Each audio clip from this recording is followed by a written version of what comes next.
जब भाजपा की सरकार आई है देश में, तब तब देश की सरहदें कमजोर हुई है। लेकिन मोदी जी तो कहते हैं कि कहाँ मेरा है देश खुफिया तंत्र एकदम आपका? मजबूत कहाँ है? क्यों नहीं पता लगा पाई कैसे घुस गए। कि कैसे ये लोग घुस गए? और ये जो पर्ची निकालने वाले जो बाबा थे, काहे चुप है हो बाबा? हैं? कुछ तो बोलो। हम अभी भी कहते हैं कि यही रेजिमेंट बनाओ ना, बनाओ वही रेजिमेंट। देखो का तो आतंकवादी पाकिस्तान हो, चाहे अमेरिका हो, चाहे चाइना हो, कोई हो, सबका धुआं धुआं उड़ा देंगे। कि हमारे एक मुस्लिम भाई अपनी जान की बाजी लगा दिए हमारे हिंदुस्तानी भाइयों को बचाने के लिए, हिंदू भाइयों को बचाने के लिए। आप देख रहे पब्लिक वाला मीडिया। पहलगाम में एक ऐसी घटना है जो पूरे भारत को झकझोर दी है। आखिर मेरे साथ संतोष रेणु यादव हैं, आखिर इनसे बातचीत करेंगे कि पहलगाम जो टेरर अटैक हुआ है उस पे इनका क्या प्रतिक्रिया है। स्वागत है भी आपका। जी शुक्रिया। कैसे इसको कैसे आप देखते हैं? अभी तक 27 गो जो है टेरर अटैक में अपना भारतीय जो जवान मतलब खो दिए हैं। सबसे पहले जितनी भी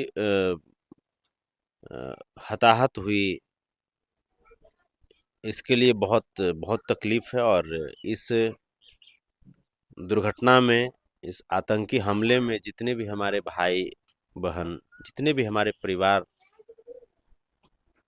हमसे सदा सदा के लिए मुख मोड़ लिए, दूर चले गए, उनकी पवित्र आत्मा को हम प्रणाम करते हैं और माधव से प्रार्थना करते हैं कि उनके परिवारजनों को इस दुख की घड़ी से उबरने की ताकत दें। ये जो घटना है पहलगाम की, ये स्पष्ट रूप से ये भाजपा की निरंकुश और गैर जिम्मेदाराना की सरकार की व्यवस्था को प्रदर्शित करती है। आप देखेंगे कि जब जब भाजपा की सरकार आई है देश में, तब तब देश की सरहदें कमजोर हुई है। लेकिन मोदी जी तो कहते हैं कि मेरा देश एकदम मजबूत है। सब कोई बीजेपी वाले जीतना है वो कहते हैं कि मेरा देश मजबूत है। आप बोल रहे हैं कि सरहदें कमजोर हैं। ये सच्चाई है कि हमारा देश मजबूत है, लेकिन भाजपा के लोग दिमक बनकर देश को कमजोर कर देते हैं। आप याद कीजिए ना, पुलवामा हमला बीजेपी की सरकार में हुई, पार्लियामेंट पे हमला बीजेपी की सरकार में हुई, अभी वर्तमान में देख लीजिए पहलगाम हमला बीजेपी की सरकार में हुई।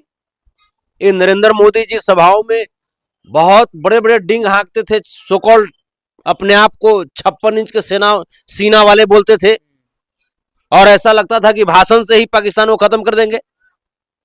क्या हो गया आज इनको? अब तो ऐसा लग रहा है कि इनका सीना 5.6 इंच का हो गया।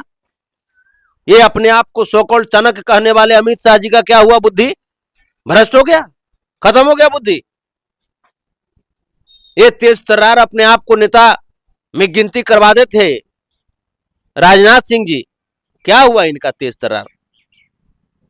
तो ये लोग देश को बर्बाद कर दिए, भाजपा के लोग।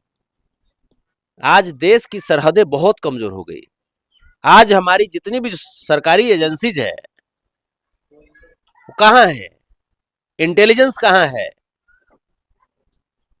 आप बताइए ना कि आईबी कहां है? खुफिया तंत्र आपका कहां है? क्यों नहीं पता लगा पाई कैसे घुस गए कि कैसे ये लोग घुस गए? और ये जो पर्ची निकालने वाले जो बाबा थे, काहे चुप है हो बाबा? हैं? कुछ तो बोलो। काहे चुप हो? सांप सूंघ गया क्या? ढकोसला करते हो? नैतिक जिम्मेवारी लेनी चाहिए नरेंद्र मोदी जी को, अमित शाह जी को और राजनाथ सिंह जी को, और नैतिक जिम्मेवारी लेते हुए इन्हें अपने पद से इस्तीफा दे देना चाहिए। ये लोग हमारे देश का मनोबल गिरा दिए, हमारे देश के जवानों का मनोबल गिरा दिए। अग्निवीर योजना लाते हैं, अग्निवीर योजना। हम तो अभी भी कहते हैं, मैं पूरे भाजपा के नेताओं को मैं कहना चाहता हूं कि जिस प्रकार से इस आतंकी हमले को हिंदू मुस्लिम की लड़ाई के रूप में आप लोग तब्दील करना चाहते थे, ये नहीं हो पाया, क्योंकि देश पहले भी एकजुट था, आज भी एकजुट है।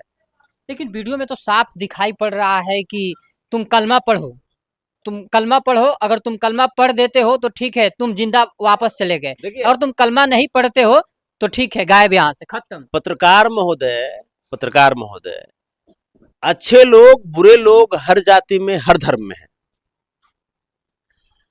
जो गलत लोग हैं उनकी कोई जाति नहीं होती, कोई धर्म नहीं होती।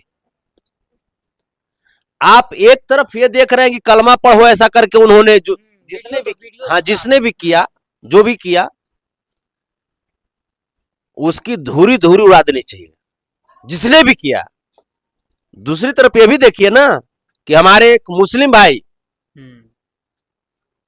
अपनी जान की बाजी लगा दिए हमारे हिंदुस्तानी भाइयों को बचाने के लिए, हिंदू भाइयों को बचाने के लिए। आप उनकी शौर्य की गाथा क्यों नहीं करते? उनकी शौर्य की गाथा क्यों नहीं करते आप?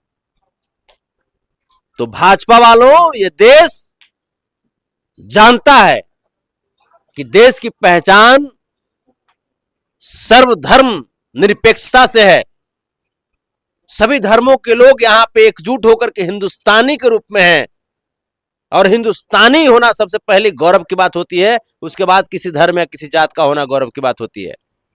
तो हम लोग पूरी तरीके से भाजपा की जो साजिश है वो समझते हैं।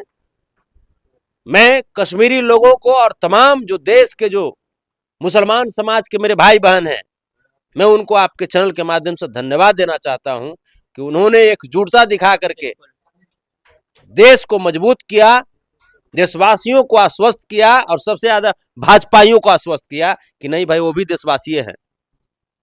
तो अभी मैं कहना चाहता हूं भाजपा के नेताओं को आपके चैनल के माध्यम से ही कि चलो चलो सरहद पे। बहुत 56 इंच का सीना रखते हो ना आप लोग, चलो सरहद पे, चलो सरहद पे अपना सीना डटाते हैं, दुश्मनों से लोहा लेते हैं। चलो पहला लिस्ट में नाम मेरा लिख लो, क्योंकि हम लालू यादव के भक्त हैं। लिख लो मेरा पहला नाम, देखते हैं कितने दुश्मनों में ताकत है, आतंकवादियों में ताकत है। अरे हम तो अभी भी कहते हैं कि ये लोग पोल्ट्री फार्म के मुर्गी टाइप का हृदय रखते हैं भाजपा के लोग। आप बिलायती दूध पी करके ये लोग जंग लड़ेंगे। जंग लड़ने के लिए दूध दही खाना पड़ेगा, और वो दूध दही खाता है अहीर गरीब।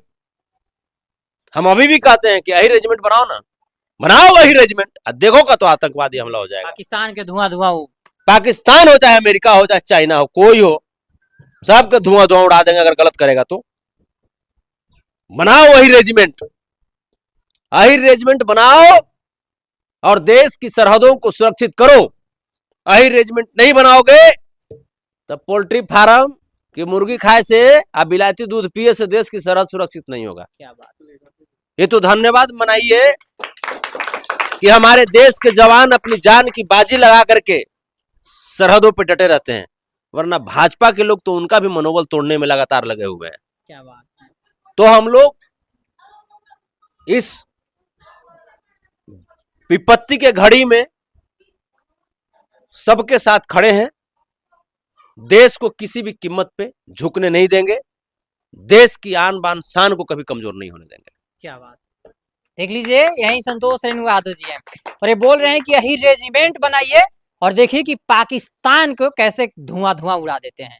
चलिए, इस वीडियो के माध्यम से आप लोग क्या सोच रहे हैं, क्या समझ रहे हैं, कमेंट बॉक्स में अपना प्रतिक्रिया जरूर छोड़िएगा। मिलते हैं नेक्स्ट वीडियो में, तब तक के लिए जय हिंद, जय भारत।